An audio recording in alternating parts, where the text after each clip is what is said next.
ഈ കാകതീയ സാമ്രാജ്യത്തിലെങ്ങും ഈ സ്തംഭത്തിൽ കയറാൻ കഴിവുള്ള ഒരു യോദ്ധാവും ഇല്ലേ?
അത്ഭുതം യോദ്ധാവേ, നിന്റെ സാഹസം അസാധ്യമായതാണ്.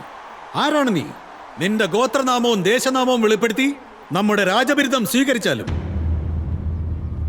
മറുപടി പറയാതിരിക്കുന്നത് രാജനിഷേധമാണ്. ജേതാവായതുകൊണ്ട് ഒരവസരം കൂടി നൽകുന്നു. പറയൂ, നീ ആരാണ്?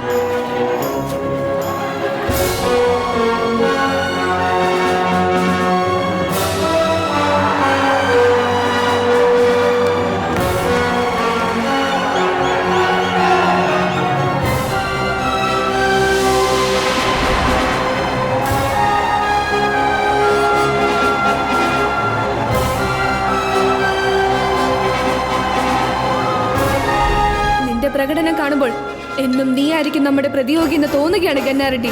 ഗോനഗന്നാറെഡ്ഡി അവന്റെ പിതാവ് എന്റെ ജ്യേഷ്ഠൻ ഗോനപുത്രാജനെ പോലെ ഈ ഗോനഗന്നാറെഡ്ഡി കാകതീയത്തെ അനുകൂലിക്കുമെന്ന് കരുതി. എന്നാൽ അവൻ എതിർക്കാനാണ് വന്നിരിക്കുന്നത് രാജൻ. ഇപ്പോൾ സാമന്ത രാജാക്കന്മാരുടെ ഖജനാവ് കൊള്ളയടിക്കുകയും അവരെ വധിക്കുകയും ചെയ്യുന്നു.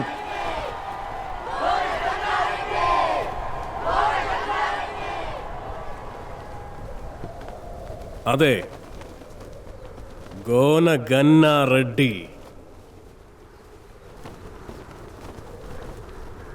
എന്നെക്കുറിച്ച് നിങ്ങളെല്ലാവരും കേട്ടിട്ടേ ഉണ്ടാകൂ. കാരണം എന്നെ നേരിൽ കണ്ടിട്ടുള്ളവരിൽ കുറച്ചുപേരെ ഇന്ന് ജീവനോടെ ഉള്ളൂ. കാകതീയ വിജയധ്വജ വിക്രമ ജേതാവ്. ഏയ്, മിണ്ടാതിരിയടാ. ഈ സ്തംഭത്തിൽ കയറുക, മുറിവുണ്ടാക്കുക, മണ്ണിൽ കിടന്നുരുളുക, ഇതൊക്കെ എന്ത് മത്സരമാടാ? ഇതിപ്പോ പണ്ടാരണ്ടോ പറഞ്ഞ പോലെ ആയല്ലോ. കാട്ടിൽ പുലിയുടെ പാല് കറക്കുന്നവനോട് പശുവും പാല് കറന്നുകൊണ്ടിരാൻ പറയുന്ന ഒരു മത്സരമാണോ? വളച്ചു കെട്ടാതെ പറയൂ, എന്തിനാണ് വന്നത്? പറയാം. ചെറിയച്ഛൻ പുറകിൽ നിന്ന് ചതിച്ച് കൊന്നതാണ് എൻ്റെ അച്ഛനെ. അത് വിട്ടു ഞാൻ. അച്ഛനെ പോലെ കരുതിയ മഹാരാജനും അത് കണ്ടില്ലെന്ന് നടിച്ചു. അതും ഞാൻ കാര്യമാക്കിയില്ല.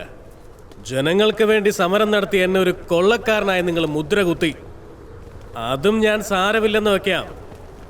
അനീതി എന്നോടാണെങ്കിൽ ഞാനത് പൊറുക്കും.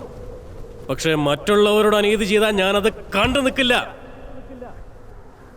മഹാരാജന്റെ സമക്ഷത്തിൽ ഒരു പെൺകുട്ടിക്ക് താല്പര്യമില്ലാതെ രാജകീയ വിവാഹം അത് ശരിയാണോ? എന്താടാ വരദ, എന്റെ സഹോദര? അല്ല, കുരങ്ങന്റെ കയ്യിൽ പൂമാല കൊടുത്ത പോലെ നിനക്കെന്തിനാടാ ഇങ്ങനൊരു വിവാഹം?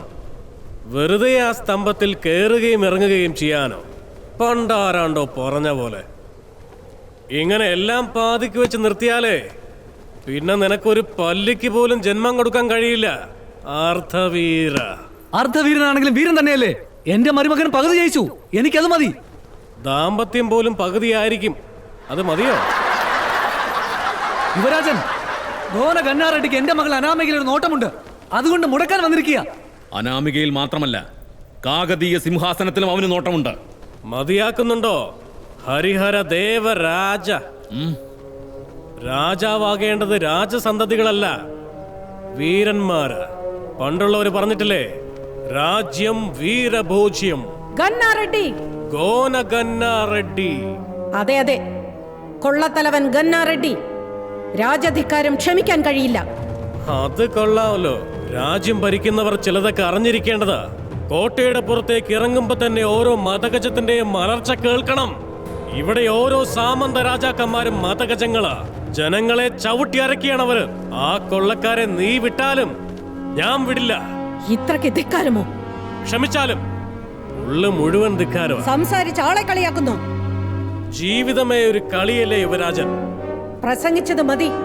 പ്രസാദാദിത്യ, സൈനികരെ, അയാളെ ബന്ധിക്കൂ.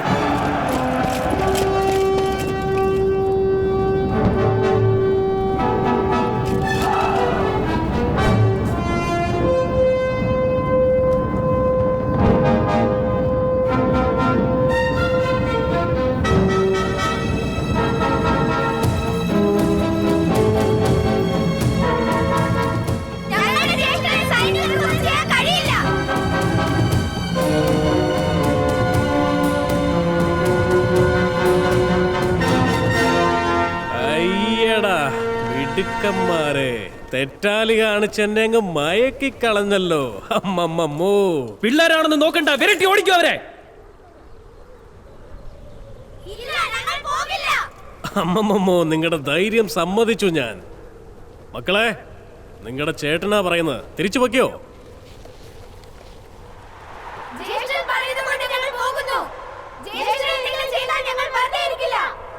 ഗോന ഗന്നാറെഡ്ഡി, നീ പറഞ്ഞതുപോലെ ഈ രാജകീയ വിവാഹത്തിൽ എനിക്ക് തീരെ താല്പര്യമില്ല. കാരണം ഈ വരദാ റെഡ്ഡി ഒരു പൂർണ്ണ യോദ്ധാവല്ല എന്ന് കരുതി എന്നെ വെറുതെ വിടുകയുമില്ല. നിനക്ക് ധൈര്യമുണ്ടെങ്കിൽ വരദാ റെഡ്ഡിയെ പരാജയപ്പെടുത്തു. എങ്കിൽ ഞാൻ തന്നെ നിന്റെ കൂടെ വരാം. യുവരാജൻ, നമ്മുടെ മംഗല്യവും ഇവന്റെ മരണവും രണ്ടും ഇന്ന് തന്നെ നടന്നിരിക്കും. ഇവന്റെ പ്രാണനെടുക്കാൻ നാം കുറെ കാലമായി കാത്തിരിക്കുകയായിരുന്നു. അനാമിക, തയ്യാറായിക്കോളൂ.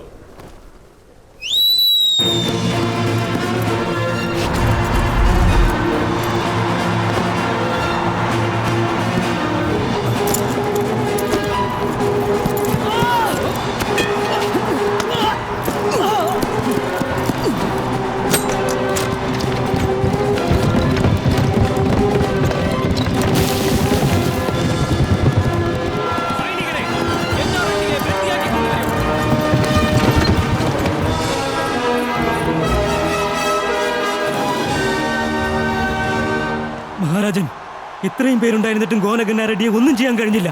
അവനെ എതിർക്കാൻ ആർക്കും ധൈര്യവുമില്ല. എന്റെ മകനെ ഇനി ആരാ രക്ഷിക്കുക? ആ ഗോന ഗന്നാറെഡ്ഡിയെ എതിർക്കാൻ സാമർഥ്യമുള്ള ഒരാളെയുള്ളൂ, നമ്മുടെ മിത്രം ചാലുക്യ വീരഭദ്രൻ.